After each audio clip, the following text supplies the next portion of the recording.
All right, here we go. Be sure to follow us on social media. We are at Punt and Pass on Twitter and Instagram. I am at Drew Butler.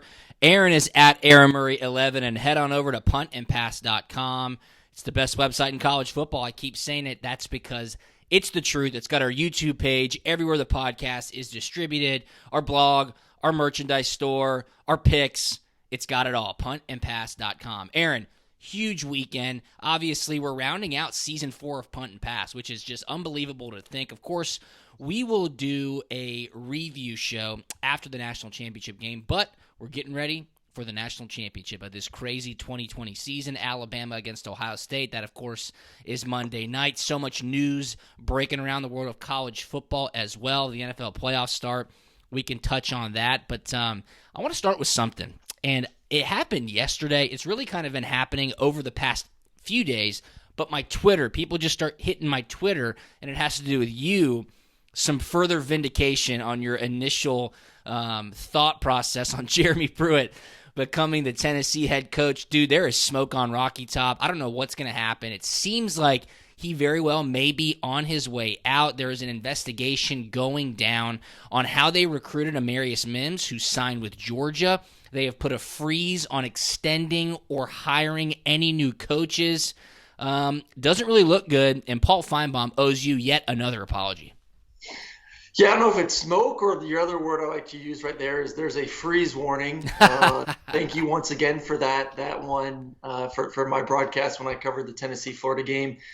It's this could be the perfect excuse for Tennessee to get rid of Jeremy Pruitt and you know, when they gave him that extension early on the season, you're kind of like, man, like what was the point of that? Like, why not wait to the end of the season? It's not like he was on the last year of his contract and needed the extension right now. Like, why not let this thing play out, play an entire season, see what the team looks like in year 3 under Jeremy Pruitt, and then make a decision. Hey, it's a good year. Let's give him an extension. It's not a good year. We'll either get rid of him or just keep the contract as it is right now. So I just think they jumped the gun a little bit there, and now they're kind of real like, damn, man, we're giving this dude a lot of money, and we haven't seen anything.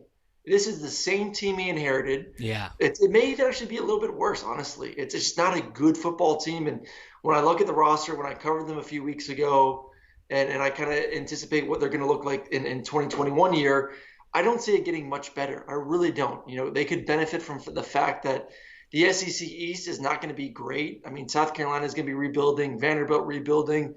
Missouri, I anticipate to be better under, year 2 under Eli Drinkwitz. Florida will take a step backwards. Is it enough for Tennessee to take advantage? I don't think so. Obviously, Georgia, I think, is going to dominate and run away with the East. But, when it comes to them playing their rivals, I don't think it's going to get any better. And that's the problem. They're stuck right now. And I just don't know if Jeremy Pruitt's the guy to get him out of it. Also really interesting, the fact that someone that you and I both know, Will Friend, who was the offensive line coach for Tennessee, bolted after the season, went to South Carolina. And then after, I think it was yesterday, him and Coach Bobo have then, left South Carolina and now at Auburn. So the fact that Will got away was with Bobo, left Bobo to go be with Pruitt, supposedly his better buddy, because they're all good buddies, but wanted to go coach with Pruitt because I believe they were college roommates. Yeah, I think that's right. Yeah. Roommates. So the fact that he left Pruitt, to me, is kind of signaling even more like, hey, there's some I wouldn't say shady, but some weird stuff going on there at Rocky Top, and I just don't. I'm waiting any moment now. Like, I'm literally just every day, every hour looking through my text, waiting to see a text saying, hey, Jeremy Pruitt is out at Tennessee. Yeah, I mean, this is a compliance inquiry that's been going on since December. Their starting running back had to sit out the Texas A&M game because he was being investigated by their internal staff that they hired to do this. And I don't know if you have any scoop. If you do, please tell me, because what I've read, and this is all hearsay, all rumors that I've seen on message boards, that I've seen on social media, is that supposedly on a recruiting trip, Amarius Mims was given a credit card. They went to a strip club. Obviously, there was a paper trail. Those things aren't quite allowed.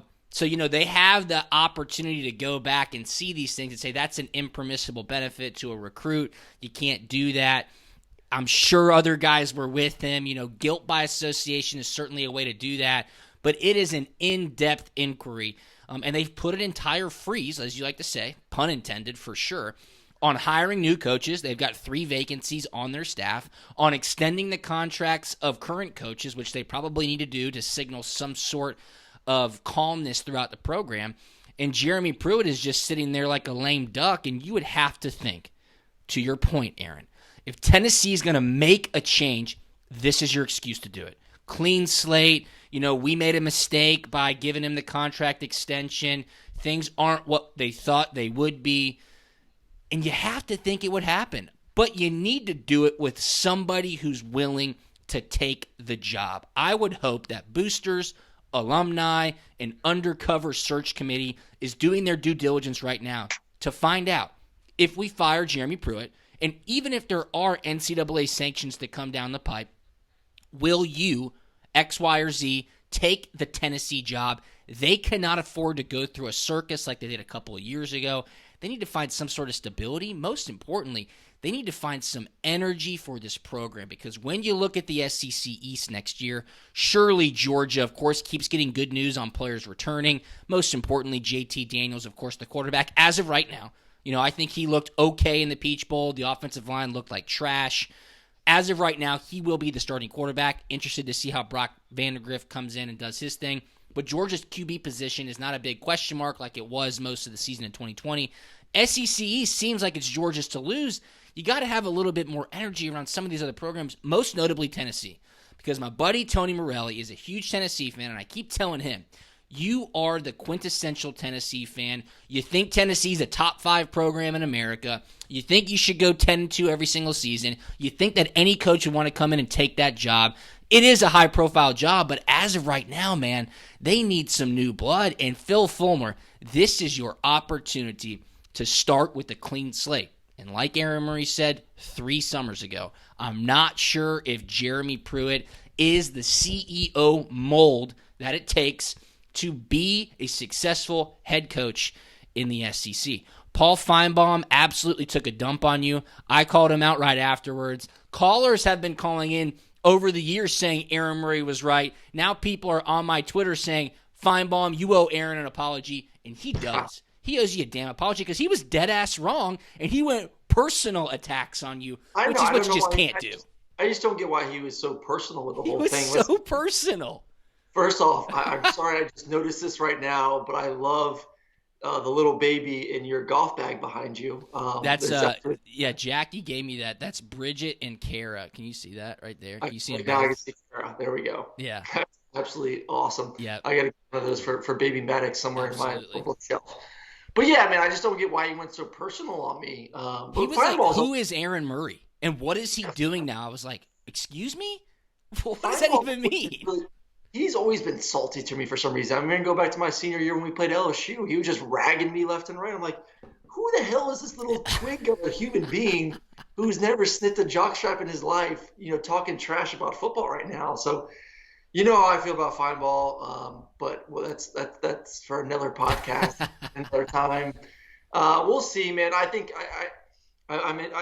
I agree with you. Say when it comes to fans of Tennessee, they think that they're a Tennessee. It's the same thing with Auburn. Auburn fans, I've been saying it. They think that they at least they've won a national title in the last 15 years. It is true, but they think they should be where Alabama is. Yeah, getting for SEC championships every single year, in the playoffs every single year. That's not who you are. You are Tennessee, Auburn.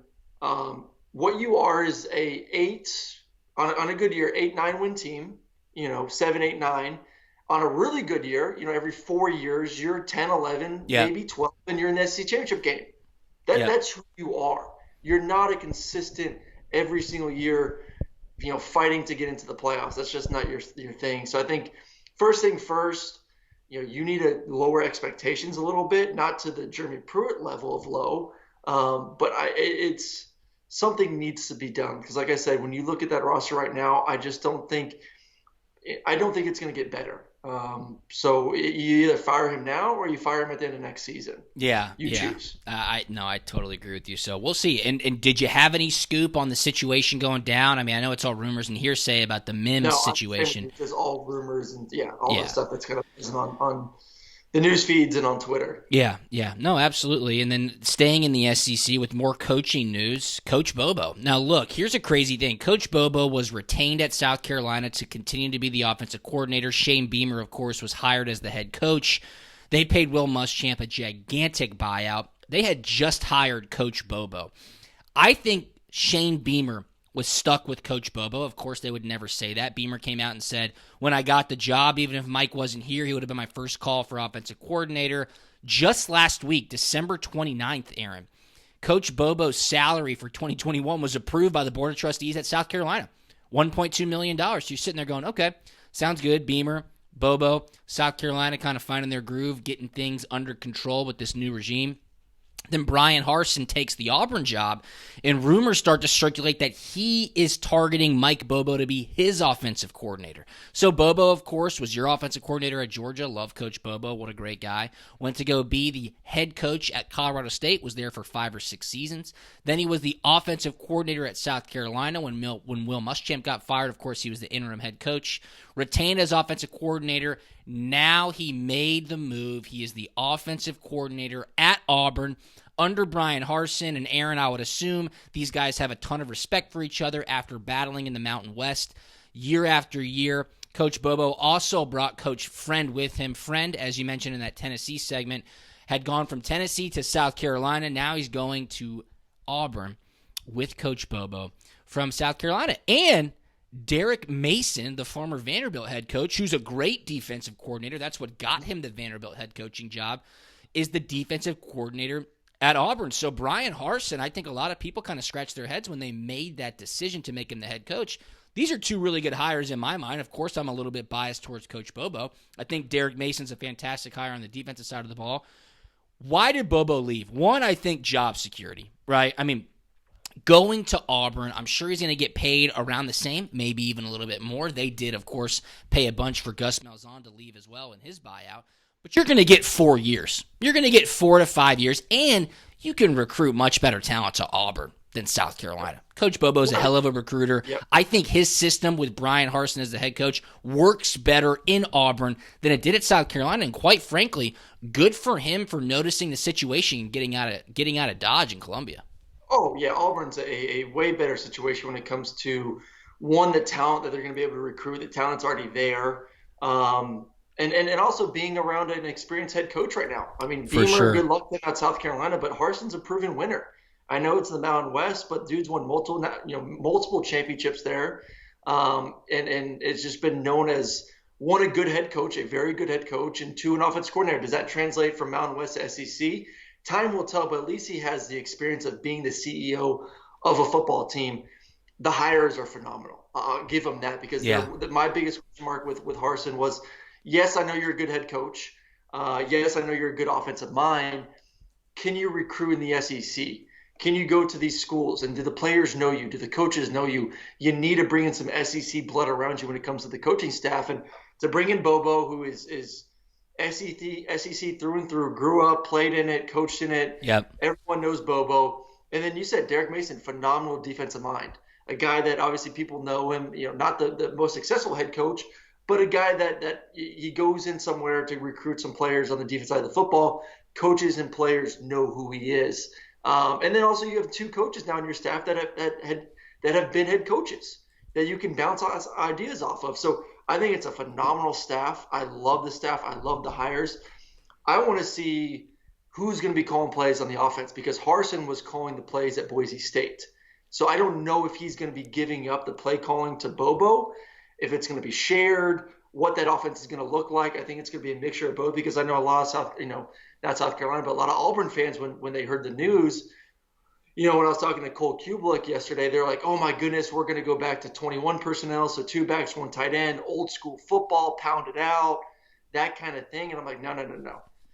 First off, Bobo knows how to play to his talent. He knows how to play personnel, go to Colorado State, even, this year at South Carolina.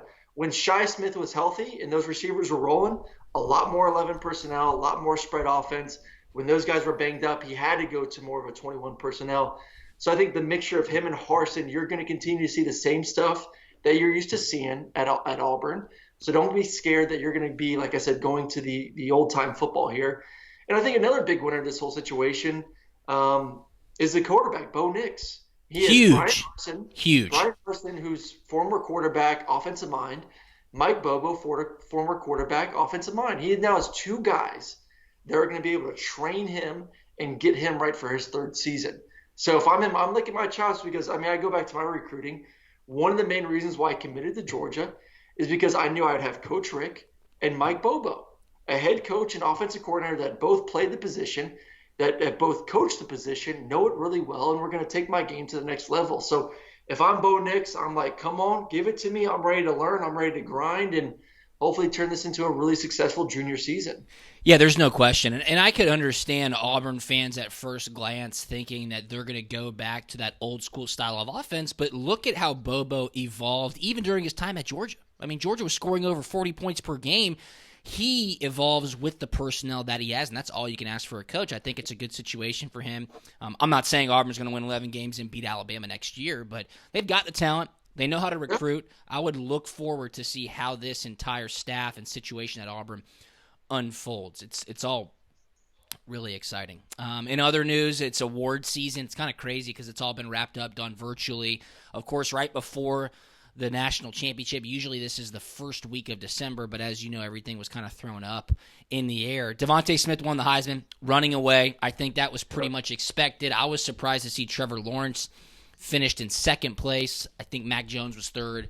Najee Harris was fourth. And then Justin Fields was fifth. So I tell you what, though, it's funny because all this Waddle talk has come out this week about Waddle possibly playing. And you go to the stats to start the season. Waddle was the guy. It wasn't Devontae. Yeah. The stats were Waddle, and Devontae was kind of his Batman to Superman kind of thing, Robin to Batman kind of mentality there, and so I'm not. He definitely benefited from turning into receiver number one. Oh, no question. It's interesting to see at the end of the day if Waddle didn't get hurt.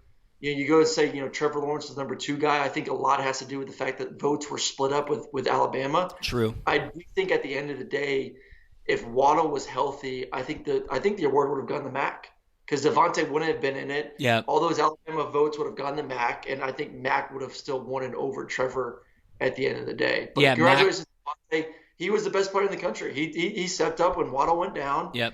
And he has been nothing short of excellent. Best receiver, best talent, been doing his thing on special teams as well. So big congrats to him, man.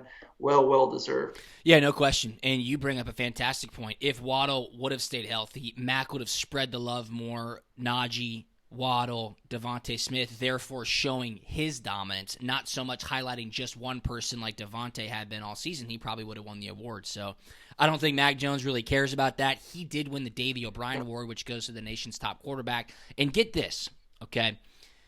I've been saying for the past probably month now that I think 2020 Alabama is better than 2019 LSU. And that will be really told if they win the national championship game. But last night, the College Football Awards show was on.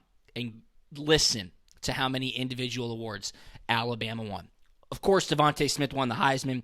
He also won the Walter Camp Player of the Year award. He also won the Maxwell Award, which goes to the top player in the nation.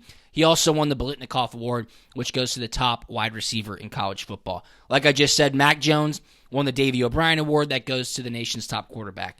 Alex Leatherwood won the Outland Award, which goes to the nation's best interior lineman. He's a stud. I think he's a guard, right?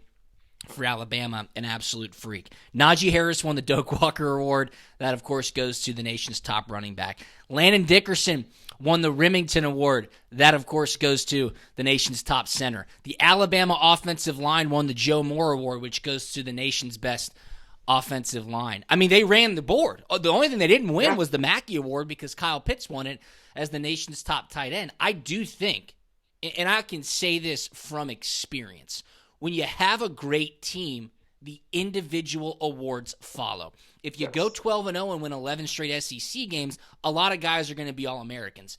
If you have players who are performing at an extremely high level and you kick ass every week, they're probably going to win individual awards. But this seemingly clean sweep from Alabama tells me again, I think this team is better than 2019 LSU, and I think they will beat Ohio State, and we're going to talk about that in just a little bit when we break down the national championship game. But, Aaron, that's insane.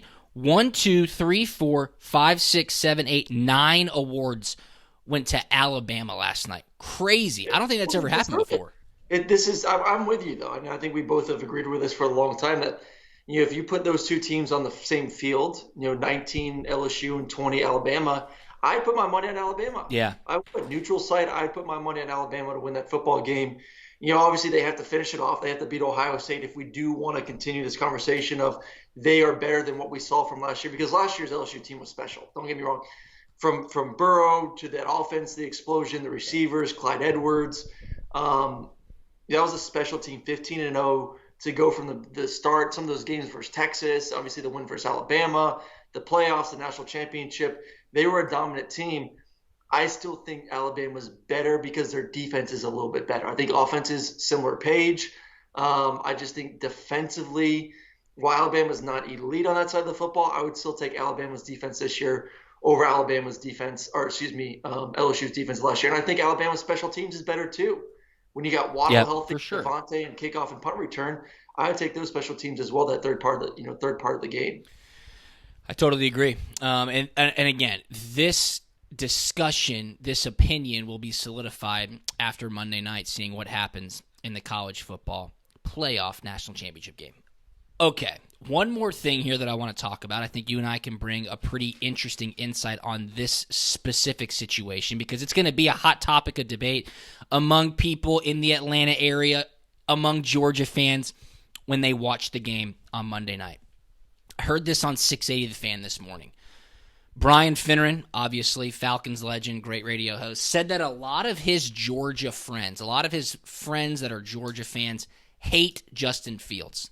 Okay, now I don't think necessarily that's the general sentiment among the majority of Georgia fans. I did a Twitter poll earlier in the season when Kyle Trask was absolutely running roughshod over every competition before Florida lost 3 straight games, and I said, Georgia fans, who would you rather not win the Heisman Trophy, Kyle Trask or Justin Fields? You can ask it the opposite way. Who would you rather have win the Heisman Trophy? And the majority said Justin Fields. You don't want a Florida quarterback to win the Heisman Trophy. I think the hatred towards Justin Fields is overplayed among Georgia fans. It's kind of like when you get on Twitter, right? You scroll Twitter, all you see is negativity. All you see is crazy people. All you see is absolutely insane stuff being spewed. Like when I put out my Clay Travis, Justin Fields, Donald Trump tweet the other week that got tons of engagements. Here's the thing. 99% of people are pretty normal. And I think 95% of Georgia fans will probably be rooting for Justin Fields. Like, hey, you know what? It didn't work out at Georgia. Let's break this down, Aaron, because one of our listeners, Rob, who's a great follower of Punt and Pass, he said he wants to hear from us before the narrative gets spun out of control on Monday. Break down the Fields from Kirby situation, what happened, why it happened, because there's rumors galore. Obviously, we know how he got immediate eligibility. But you said it from day one, okay? Jake Fromm took Georgia to a national championship game. They were beating Alabama. They lost on an unbelievable play in one of the greatest games of all time. The next year, Fields still came to Georgia. How in the hell is Kirby just going to give the team to an incoming true freshman, Justin Fields? That was never going to happen. So, Aaron, please take this away with your quarterback expertise. Well, and what did I tell you? I mean, after that, after Georgia won the SEC championship game that December, Dan Mullen got the job at Florida, and I said on this podcast, I said Fields should switch and go to Florida. Yeah. There's no way he's going to be the starting quarterback at Georgia while Jake Fromm is still on campus. I mean, it's just the kid was an ultimate leader. I'm going to Fromm here. Ultimate leader, made guys around him better. Is he more talented than Justin Fields? No. But as a quarterback, that's not your only job. Your job is to make sure those 10 guys around you also play at a better, higher level. And that's what Jake did. Jake made everyone around him better because he knew how to put them in the right situation. Not saying Fields couldn't do that. And obviously, we're seeing Fields do that now. But Fromm proved so much to me his freshman year when he took over for Eason, where I'm like, why are you going to come here?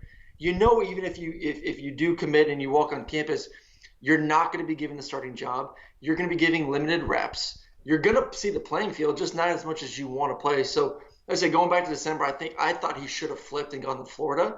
He would have started right away. Yeah. And I think Florida would have had a chance to have won a national championship right now. You Yeah. put Fields on that roster with Dan Mullen and some of those skill guys with Pitts. Oh my Tony, I goodness. mean, it'd be insane. Imagine Yeah. Tony. It'd be insane what they'd be doing this year at Florida. So I think more of the blame needs to be on Fields of his decision and thinking that he was going to overtake His initial decision to come to his Georgia. initial decision. 100%. I am perfectly fine with him leaving. I'm not mad at. I'm a Georgia fan.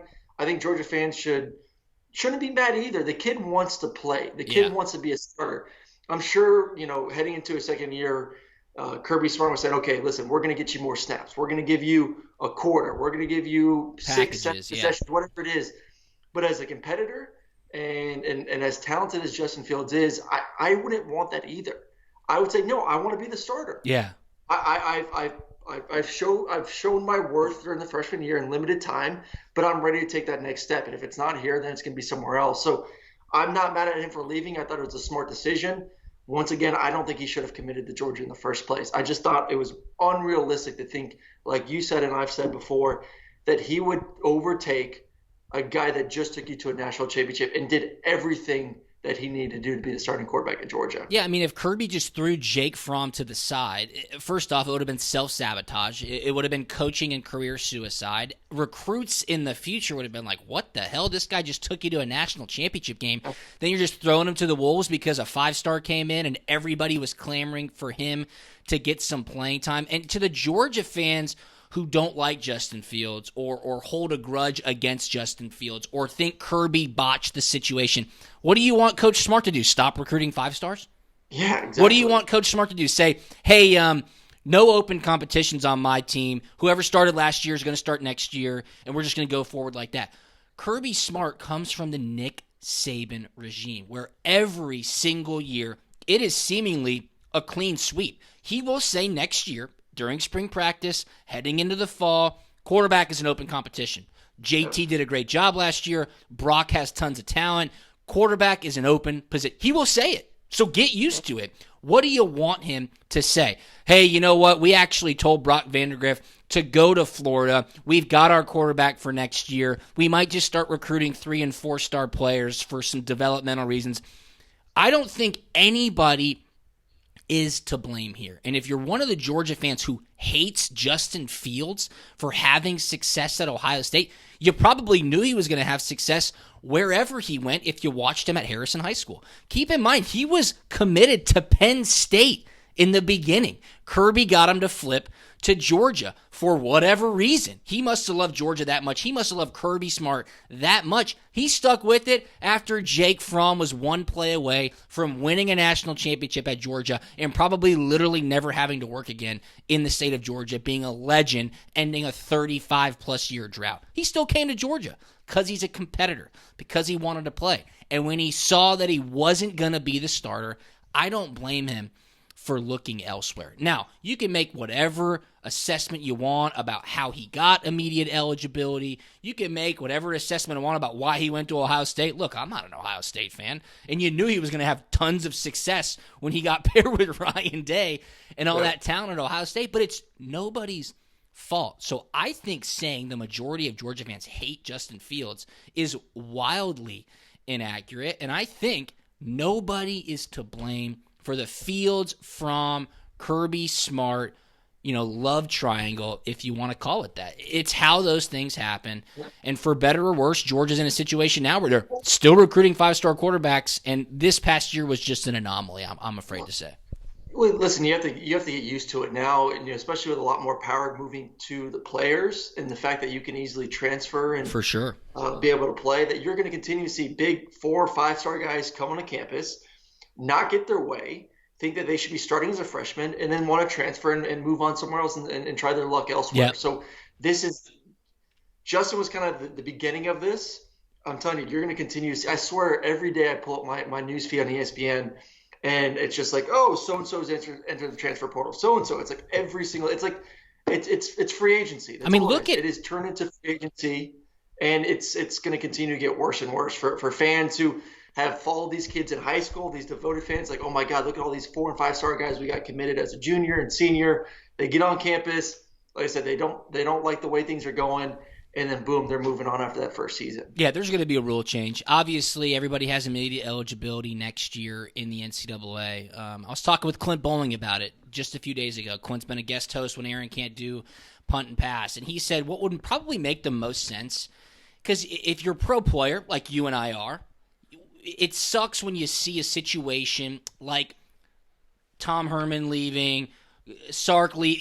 Coaches can do whatever the hell they want, and the players are said, you're stuck. Fine with it.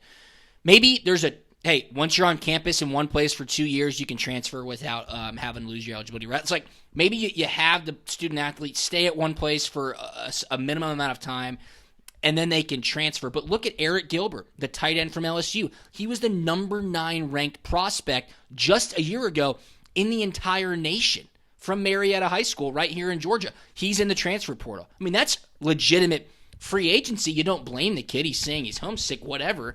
Roddy Nabulsi over at UGA Sports thinks Georgia's going to get him. I mean, that would be unbelievable. So it's just a crazy situation. I would be fine with one free go. Like, you get one free transfer. Regardless of when it is.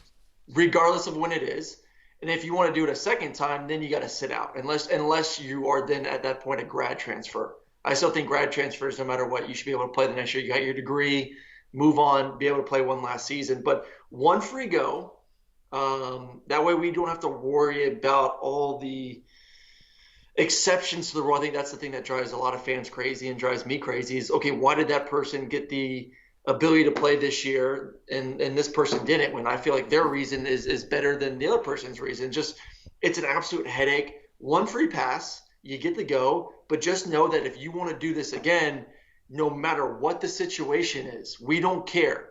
We do not care what the situation is. You have to sit out for that second one transfer. And done. I like that. One and done with free eligibility. I do.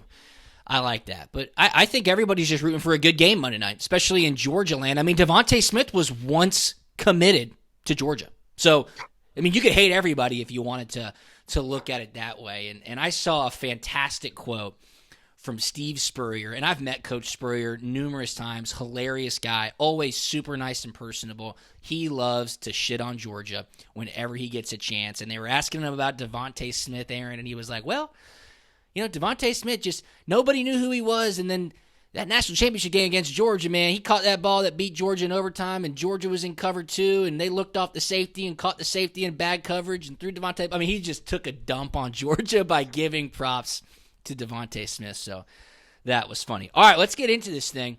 College football playoff national championship game coming up on Monday night. Of course, it's at 8 p.m. on ESPN, Hard Rock Stadium in Miami, Florida. Before we tell you how the game's going to go, let's talk about Prize Picks. What an awesome weekend for Prize Picks we have on deck. The NFL playoffs start Saturday afternoon. College basketball and NBA is in full swing, of course. PGA Tour golf. Okay, I talked about this in the open. I won an entry on PGA Tour golf last night. They're out in Hawaii, sitting there watching the TV. Beautiful setting in Kapalua. And Prize Picks made it even better. So download the Prize Picks app. Use the promo code PUNT. You get a 100% deposit match on your first deposit up to $100.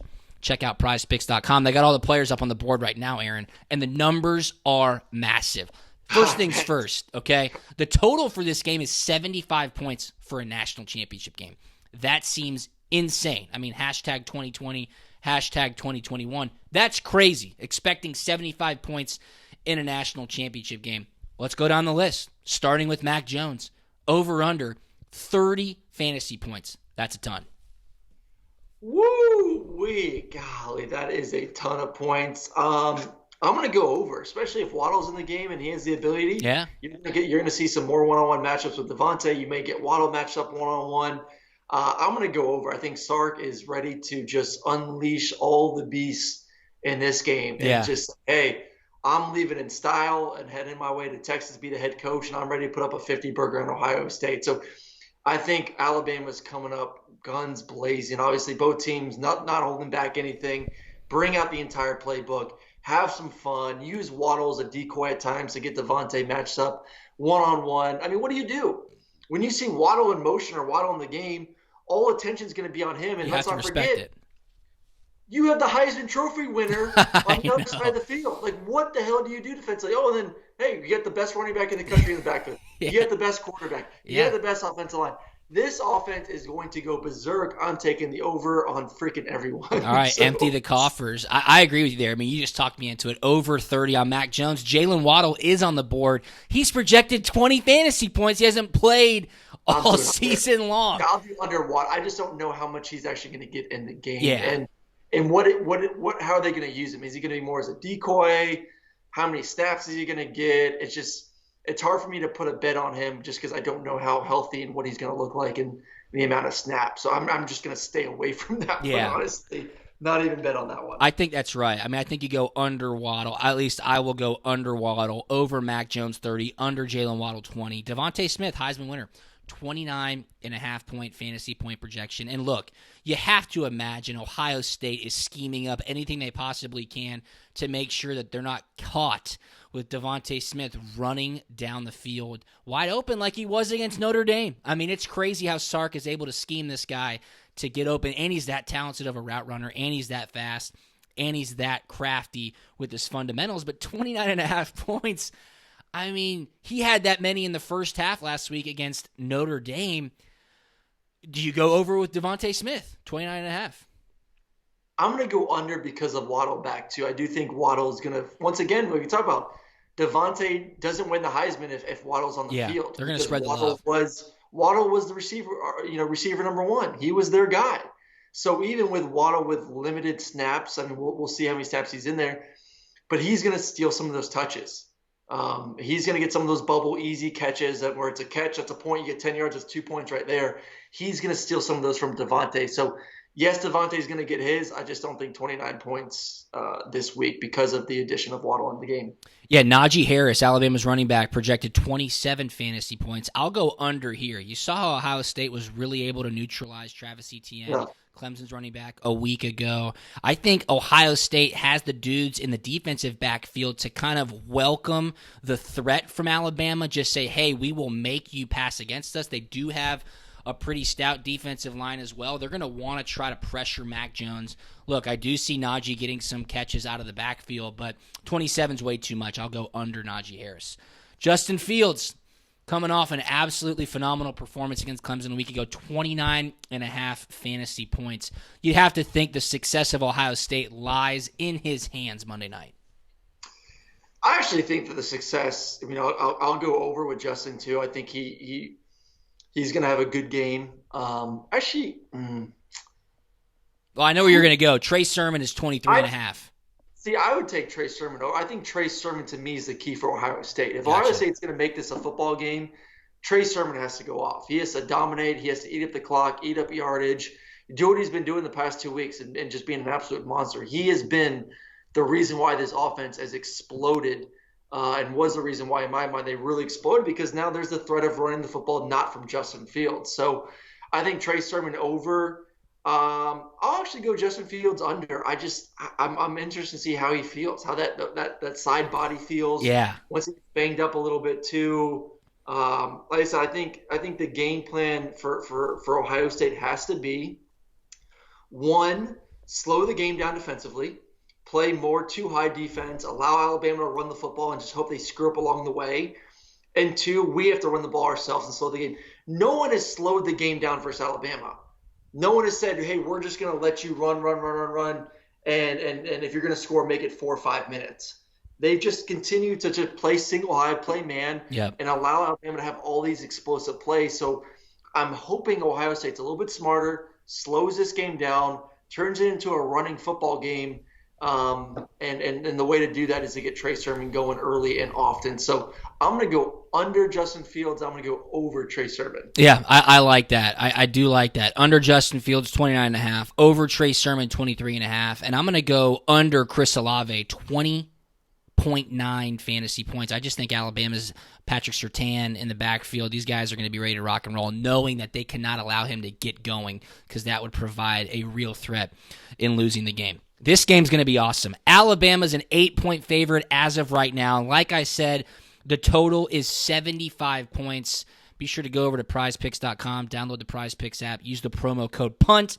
You get a 100% deposit match on your first deposit up to $100. Let's talk about this game. Okay, Tuesday, there were rumblings that there could be some COVID issues at Ohio State. Guys are getting sick. Could they play the game? Would it be moved back a week to January 18th? My favorite thing about this entire rumor, hearsay, news headline was Nick Saban's daughter getting on the Twitter machine. God, she was fantastic. Here's what she said. Quote, "If you're not confident to play, then say it. I call BS on the COVID cases. They're just worried about their quarterback and want him to have more time to heal. If he's hurt, put in your backup. You didn't see us postpone the rest of the season to wait for Jalen Waddle. Bye," in all caps, end quote. That was Tuesday at 4:20 p.m. It was immediately deleted, unfortunately, because you know what? That was the first thing that popped into my mind as well. I was like, come on. Like, how did you have this happen? Clearly, everybody knew the shot Justin Fields took. Was it a cover-up? Of course, that is a conspiracy theory level take, but I'm glad to see that things are going well. Ryan Day said they're fully expecting to play this game on Monday night. Aaron, there's so much talent on the field. It should be a fantastic game. Again, I laugh when I'm going to see on the bottom that Alabama is 12 or 13-0, and Ohio State has only played 7 games. So, you know what? We talk about Justin Fields maybe not ready for this game, but I think if the game was pushed back, Alabama would have benefited too for the fact that Waddle would have had 2 weeks to get ready then. Absolutely. So, I mean, you worry about then. I mean, what do you think is better for this game? A Justin Fields who could or could not be healthy, or a Jalen Waddle who could potentially be close to 100% in that football game? So, if I'm Alabama, I'm like, whatever. I mean, if we have to postpone it a week, we have to postpone it a week. We'll get Jalen Waddle ready to go. And you throw him into that offense, they may score 60 points against Ohio State if he's 100%. Yeah, no, you're totally right. I mean, that's a great point. I want to ask you this before we kind of break down the game. If Alabama struggles on offense, or if Ohio State is somehow able to limit their explosiveness, yes or no, post-game, will Nick Saban use Sarkisian taking the Texas job within the last week and a half as a crutch? No, I don't think so. I mean, listen, Sark has not done anything Texas related. It's been very focused on this game, as he should. It's a national championship, for goodness sake. So, they'll slow him down. I mean, like I said, that's going to be the game plan. I mean, can you just slow this game, eliminate the explosives, and just force Alabama to run the football? Alabama's going to, if Ohio State plays cover 2 and just say we're going to take away the pass, Alabama will score. They can still score possession. They're just not going to have as many possessions. So you make this game a game that's in the 30s rather than in the 40s or 50s, which I think is smart. Which, like I said, if I'm playing defense, if I'm a coordinator, that's exactly what I want to do. We'll give you 10-play drives. We'll let you run the football. Maybe you fumble it. Maybe Mac tries to force a ball and he throws an interception in the red zone. Whatever. That's a better chance than us going out there and playing man-to-man coverage against Waddle and Devontae, thinking that we're going to be able to slow down this passing attack. So I think it's going to be run. To me, I kind of honestly would want to take the under on this game in total. Yeah, 75 is way too many points, I think. I just think that is going to be the mentality for both these teams of let's turn this into a running football game and make this a 35-28 type game. If either of us want to win this game, especially Ohio State. If Ohio State wants to win this football game, they can't allow Alabama to get north of 40. I 100% agree with you. And I've gone back and forth on this game. I've done my due diligence. I'm researching. I'm trying to figure out the best angle and how to handicap it and how to talk about it. And I cannot talk myself into fading Alabama. I really can't. I look at the talent on the field. I look at the scheme that Sarkisian has been able to dial up week in and week out. I keep going back to the fact that Alabama won 11 straight SEC games. It's never been done before. I keep going back to the fact that Alabama averaged 50 points per game. Okay, I do think that Alabama's defense will be able to neutralize Justin Fields and Ohio State. I think they have the advantage in coaching. I think they have the advantage on the offensive side of the ball. Surely, 75 points is far too many. In this spot, how do you pick against Alabama? I really don't know. Is that a square play? It might be, but I think it will be proven true. I thought this line would open up like 10.5 or 12.5, Aaron. The fact that it opened at 7.5, now it's sitting at 8. I don't know. I think too many people are giving Ohio State respect off of what they did just 1 week ago. You kept mentioning it. Look at what they did against Northwestern. Look at what they did against Indiana. It was not very impressive. I mean, literally, maybe a third of their games this year, because it's been such a short season for them, have not been really impressive. Where Yeah. Alabama, you said it, every single game in an all SEC schedule has been really damn good. Like they have proven it over and over and over and over and over again. There's just not enough tape on Ohio State for me to feel really comfortable with this team. There's too many times where they've looked average. They look great versus Clemson. Awesome. That's one game they've looked good. That's it. Yep. The rest of the One season, game. to me, this team has not proven to me that they even deserve to be in the playoffs. They took advantage of it. Good for them. They showed up. They played a great game versus Clemson. If you break down all the games this year, there's too many instances where you're like, damn, this team really is not. They're good. They're average. They're not elite. But if you watch every game of Alabama this year, you're like, damn, that's one hell of a football team. So I just have a lot more confidence. Call me an SEC homer. I don't care. I have more confidence when I've watched the entire season of both teams, saying that I had more faith that Alabama I know is going to show up to the ballpark and play an A-plus game. I don't know if Ohio State's going to show up. If we're going to get the Ohio State that played against Clemson, or if we're going to get the Ohio State that showed up against Indiana, against Northwestern, or a couple of those other games this year where they just look like a pretty good team. Yeah. You know what I keep going back to, and I don't want to be this guy. I keep comparing 2020 Alabama to 2019 LSU. Last year, heading into the national championship game, 1 versus 2, LSU versus Clemson. Clemson defending national champion. I'm sitting there going, man, Clemson's definitely going to give these guys a run. Clemson's got great defense. They got tons of talent on offense. And LSU ran them out of the building. I think this is a very similar situation. I think Alabama covers the 8. I think Alabama runs roughshod over Ohio State. I think that the 7-game track record in 2020 is not enough for me to sit here and say they will repeat what they did a week ago against Clemson. I just don't think it's possible, and I really wonder about Justin Fields, how those ribs are feeling. Aaron, you talked about it on Monday's podcast. You said, hey, he probably had the adrenaline, the Toradol, the cocktail that they gave him. He's feeling pretty decent. He was hurting Monday and Tuesday. There ain't no doubt. Maybe that COVID news did get leaked Tuesday because he walked in and shit. I bet his right side or left side, whatever it was black and blue. I got to roll at the Tide here.